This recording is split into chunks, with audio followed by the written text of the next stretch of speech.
students, I welcome you all to the online classes of SGOI. This is chapter number 10, class 6, percentage. Okay.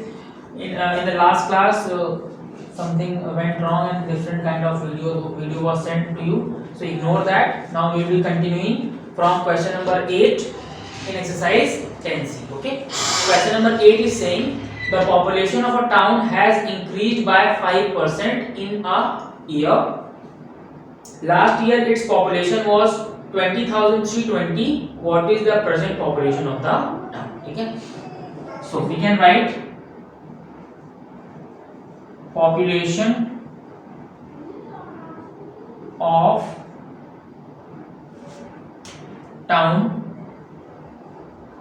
last year, that is given, is equal to 20,320.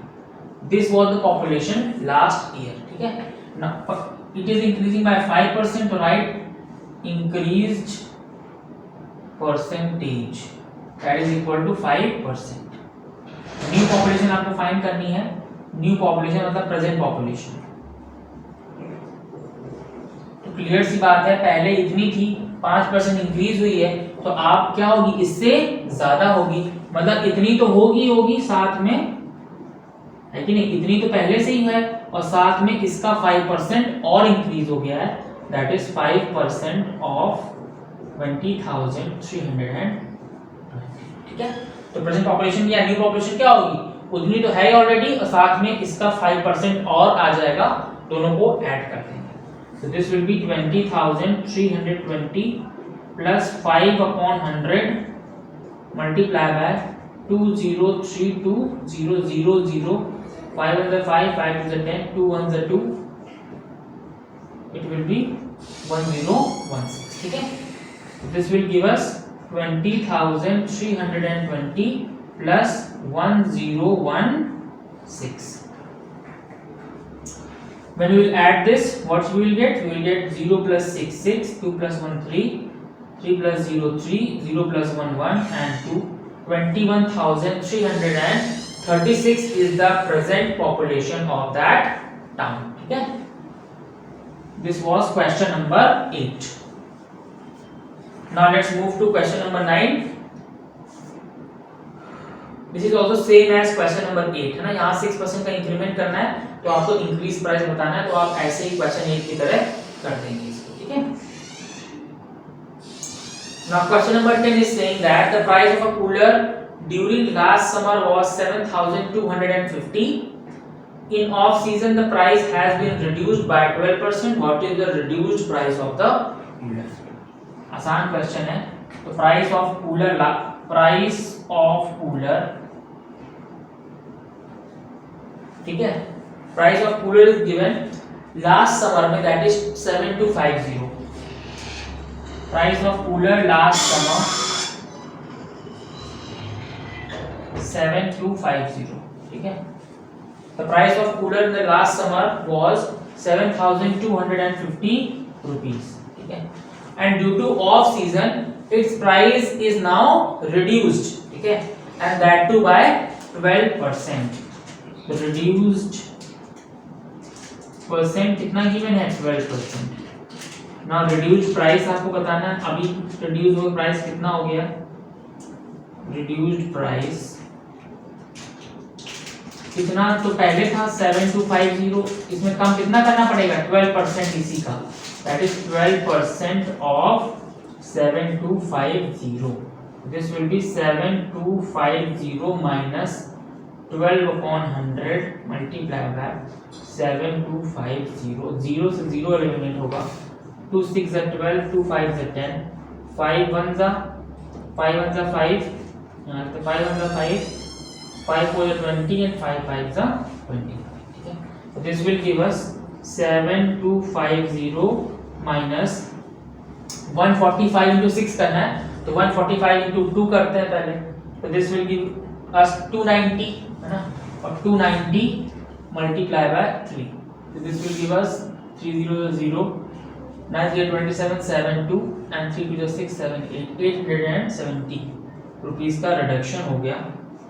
तो this will give us 0 में से 0 0, 15 में से 7 8, 11 में से 8 3, और here it will be 6. So answer would be 6,380 rupees is the reduced price of that cooler. ठीक है. Now let's see question number 11. It is also same as question number 10. तो आप 11 को भी question number 10 की तरह देख के कर सकते हैं. ठीक है. Now let's see question number 12.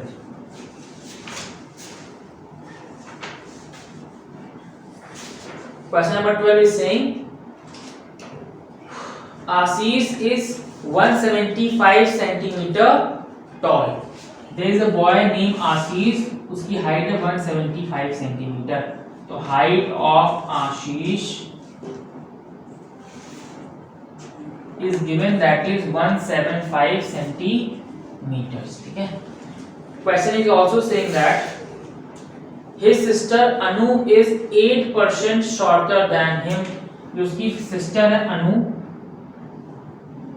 अनु की हाइट निकालनी है हमको. वो क्या है? आशीष से 8% शॉर्टर है. इसका मतलब है 175 में से सब्ट्रैक्ट करना पड़ेगा उसकी हाइट का 8% of 175.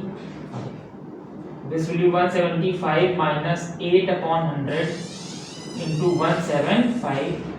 25 4s and 25 7s are 175. ठीक है. So this will be equal to 175 minus 56. 4 1s are 4, 4 2s are 8. So this will be 7 2s are 14. So we can easily say कि जो उसकी हाइट है that is 161 centimeter. 161 centimeter is the height of Anu. Now let's see question number 13.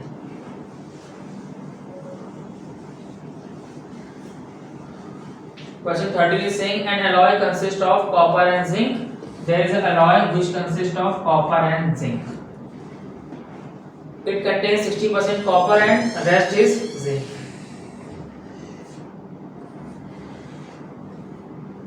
Find the quantity of copper and zinc in 425 gram of this alloy. Composition of copper in alloy. alloy में copper का कितना composition है, कितना percent है, that is given 60%. ठीक है, 60%.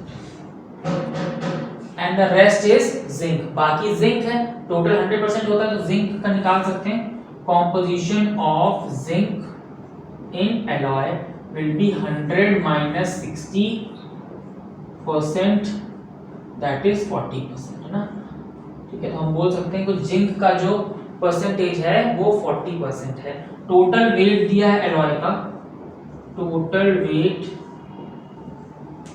Of alloy is given, that is equal to 425 grams. 425 grams. ठीक है. पूछ रहा है कि बताइए जिंक का वेट कितना होगा और कॉपर का भी कितना होगा. आसान है. तो weight of copper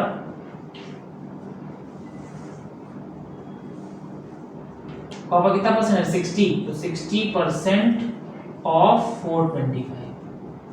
this will be 60/100 into 425. ठीक है.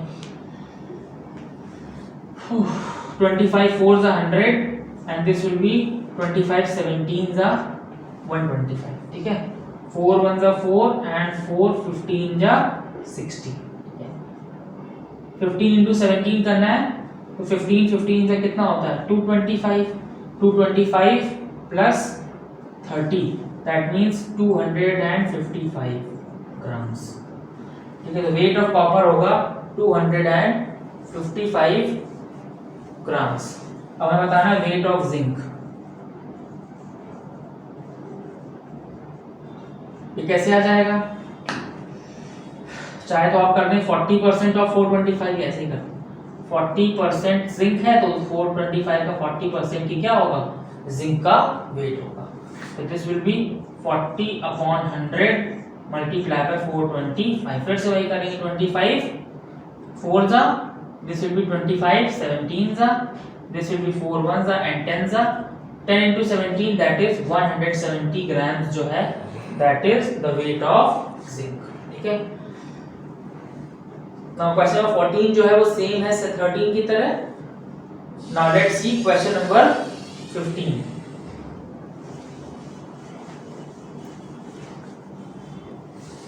Question 15 is saying that an election was contested between the two candidates A and B. If there were total 25,000 voters, 80% of the voters were polled and A got. 15 number question is saying कि एक election हुआ और उसमें दो candidates ने participate किया, they are A and B. It is saying that अगर total voters हैं 25,000, हम लिख देते हैं टोटल वोटर्स जो वोट डाल सकते थे, total voters is equal to 25,000. ठीक है, टोटल वोटर्स थे 25,000 पर सभी ने वोट नहीं डाला, सिर्फ और सिर्फ 80% लोगों ने वोट डाला. तो हम कह सकते हैं वोट्स पोल्ड, कितने वोट्स डाले गए. वोट्स पोल्ड गिवन है 80% ऑफ 25,000, मतलब टोटल वोट्स का 80% जो है वही डाला गया. तो कितने वोट्स डाले गए 80/100 multiply by 25000. We know that 25 8 होता है 200, तो 25 8 लिख देंगे 200, एक और दो जीरो और लगा देंगे.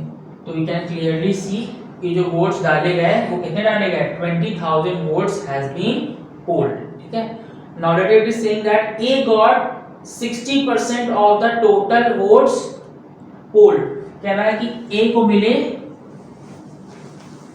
जितने वोट डाले गए उसका कितना 60%. तो बी को कितना मिला होगा जितने डाले गए उसका 40%, है ना. तो हम वही निकालना है. तो votes got by B is equal to 100 minus 60%, that is equal to 40%. वो भी किसका ऑफ वोट्स पोल्ड, जितने वोट डाले गए उसका 40% बी को मिला. तो कैलकुलेट कर लेंगे 40/100 पोल कितने हुए 20,000. ठीक है, तो 8,000 वोट मिल गए, है ना. We can solve this and we can clearly solve and get 8,000 votes. तो टोटल पोल्ड वोट्स का 8,000 किसको मिला है बी को मिला. ठीक है, दैट वाज आस्क्ड. अगर ए का पूछा जाता तो आप 60% कैलकुलेट कर देते तो 12,000 आंसर होता. ठीक है, so this is how we can complete the question number 16 as well. So this is the completion of exercise 10C. In our next class we will be starting new chapter, that is speed, time and distance. Thank you.